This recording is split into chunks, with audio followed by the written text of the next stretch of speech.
we were discussing about the switch. The switch, yes, त्याच्या दोन state closed म्हणजे on, open म्हणजे of. Switch on असेल तर लॅम्प ग्लो होईल आणि स्विच ऑफ असेल तर लॅम्प ग्लो होणार नाही. ओके.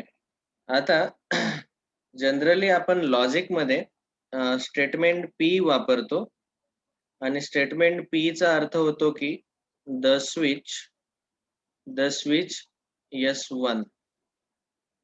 आणि जेव्हा आपण निगेशन पी वापरतो तर त्याचा अर्थ होतो की द स्विच S1 डॅश.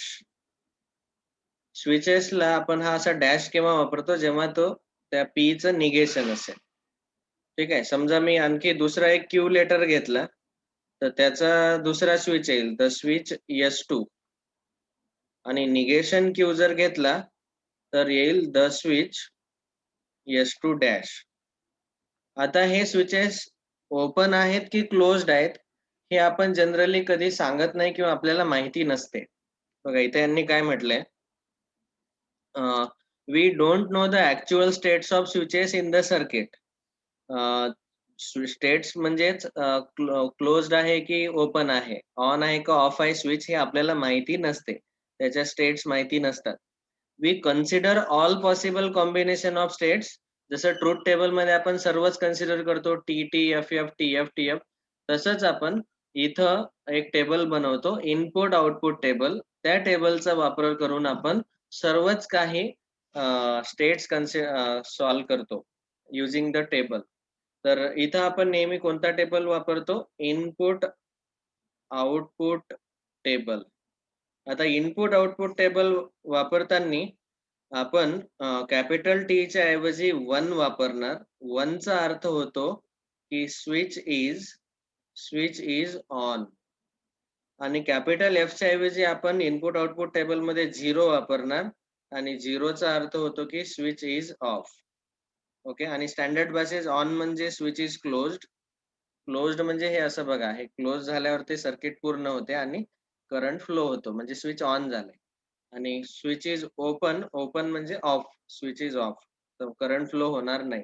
त्याची जी स्टेट आहे त्याला 0 म्हणणार आपण. आणि ट्रू म्हणजे स्विच इज ऑन, फॉल्स म्हणजे स्विच इज ऑफ. पण त्याच्या टी आणि एफ च्या ऐवजी आपण 1 आणि 0 वापरणार इनपुट आउटपुट टेबल मध्ये. हे लक्षात ठेवायचं. ओके. तर एवढ्या नोट्स लिहून घ्या. Application of logic to switching circuits. Closed, open. आपण स्विचेस डिनोट करतो S1 S2 वगैरे. सर्किट मध्ये असं दिसेल. तुम्ही स्क्रीनशॉट घेऊन ठेवा, नंतर लिहू शकता किंवा मी याचे फोटोज पाठवतो. नंतर आपण जेव्हा निगेशन घेतो स्टेटमेंटचं तर स्विचला लिहिताना त्याच्यावरती डॅश लिहायचा. पी हे स्टेटमेंट S1 स्विच दाखवत असेल तर निगेशन पी हे S1 डॅश दाखवते, अशा पद्धतीनं.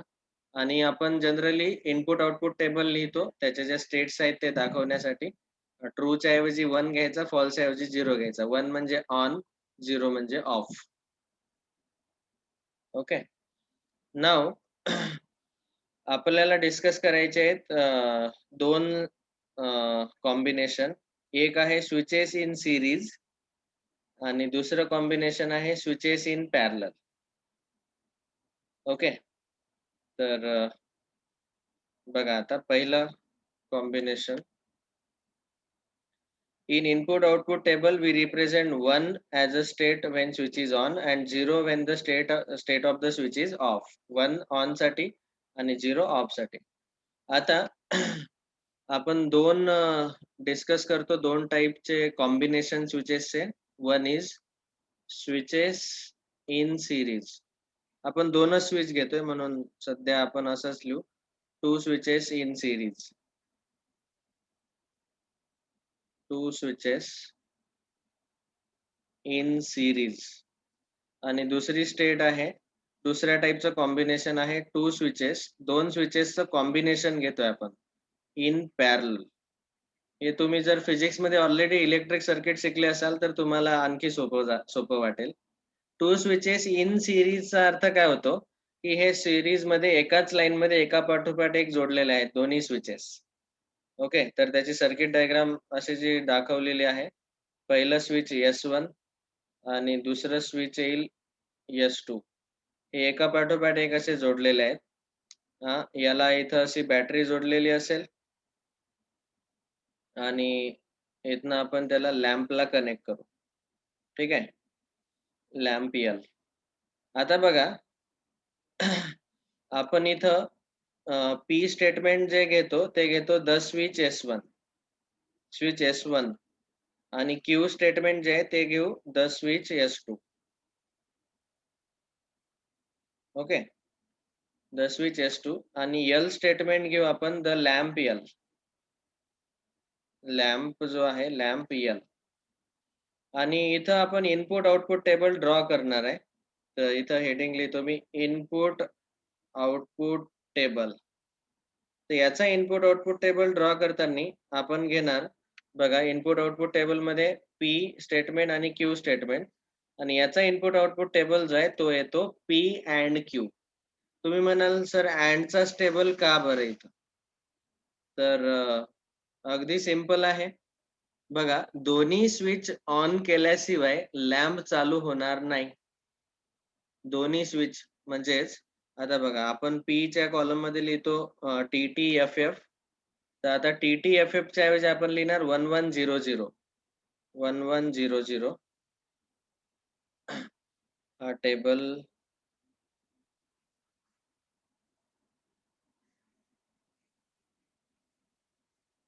थोडासा वर घेऊ.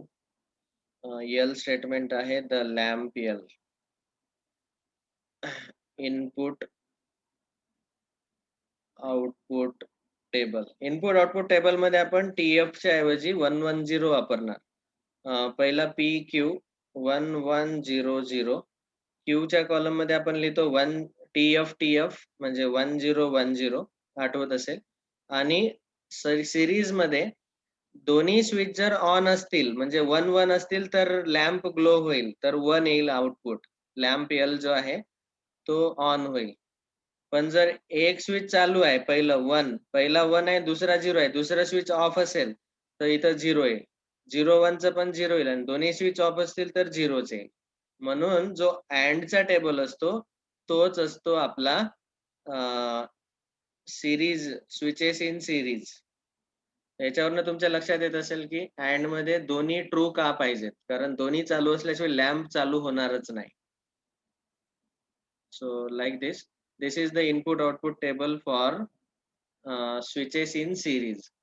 पण आता पॅरलल मध्ये जर तुम्ही बघितलं तर पॅरलल मध्ये बघा असं दिसेल two switches S1 and S2 are connected with lamp L but in parallel. आता एक जरी स्विच ऑन केलं मी तरी लॅम्प चालू होतो. ओके. स्विच S1 चालू करा तर सर्किट पूर्ण होईल आणि लॅम्प चालू होईल किंवा S2 चालू करा किंवा दोन्ही चालू केले तरी चालेल. तर बघा म्हणून फक्त दोन्ही जर ऑफ असले तरच आउटपुट 0 येईल म्हणजे लॅम्प चालू होणार नाही. आणि एक जरी ट्रू असला एक जरी 1 असला तर आन्सर म्हणजे हा कशाचा ऑरचा टेबल आहे जर स्विच पॅरलल मध्ये असतील. सीरीज मध्ये म्हणजे एका लाईन मध्ये, पॅरलल म्हणजे एकमेकाला पॅरलल असेल. तर इथं एवढं जे सर्किट डायग्राम आहे हे 3 लाईन आणि हा टेबल हा इथं तुम्ही लिहून घ्या. पाहिजे तर आता ड्रॉ करून घेऊ, सोबत माझ्या ड्रॉ करून घ्या. स्विचेस इन सिरीज आणि स्विचेस इन पॅरलल. पॅरलल मध्ये अशा पद्धतीने येतील स्विचेस एकमेकाला समांतर. पॅरलल इथं लॅम्प L, ही बॅटरी B, स्विच S1 आणि स्विच S2. ठीक आहे. सर्किट मधून करंट पास केव्हा होईल एक जरी स्विच ऑन असलं तरी. तर हे 3 स्टेटमेंट इथं लिहिलेलेच आहेत आपण PQ आणि L. तर याचा इनपुट आउटपुट टेबल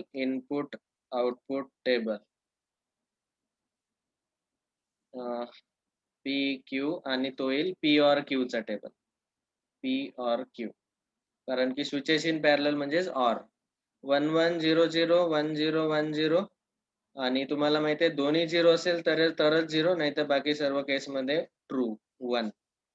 हे ऑरचा टेबल आहे. म्हणजे अँडचा आणि ऑरचा टेबल जो आपण वापरलाय तोच इथं येतोय. फक्त लक्षात ठेवायचं की अँडचा टेबल स्विचेस इन सिरीजच्या केसमध्ये येतो आणि ऑरचा टेबल स्विचेस इन पॅरलल त्या केसमध्ये येतो. अँड म्हणजे कंपल्सरी दोन्ही चालू असले पाहिजेत. ऑर म्हणजे ऑप्शनल, एक जरी चालू असलं तरी लॅम्प चालू होईल. समजलं? बस एवढे आपण डिस्कशन घेऊ. आता उद्या आपण याच्यावरचे क्वेश्चन सॉल्व्ह करू. ही थिअरी पार्ट सर्वांना समजला का आतापर्यंत डिस्कस केलेला? Switches in circuit, logical switching circuit. Yes or no? Yes sir. Okay. तर याचे स्क्रीनशॉट घेऊन ठेवा, नंतर व्यवस्थित लिहा. हे सर्व नोट्स लिहायचे आहेत हा पद्धतशीर. कारण की परत तुम्हाला रिव्हिजन करावी लागते या पार्टची. So thank you. आपण इथं स्टॉप करू आज. हां, आणखी एक विचारायचं होतं मला. मीटिंग लीव्ह करू नका 1 मिनिट. तुम्हाला 11 वाजताचा टाईम सुटेबल आहे का? आणि माझ्याकडे 2 ऑप्शन आहेत.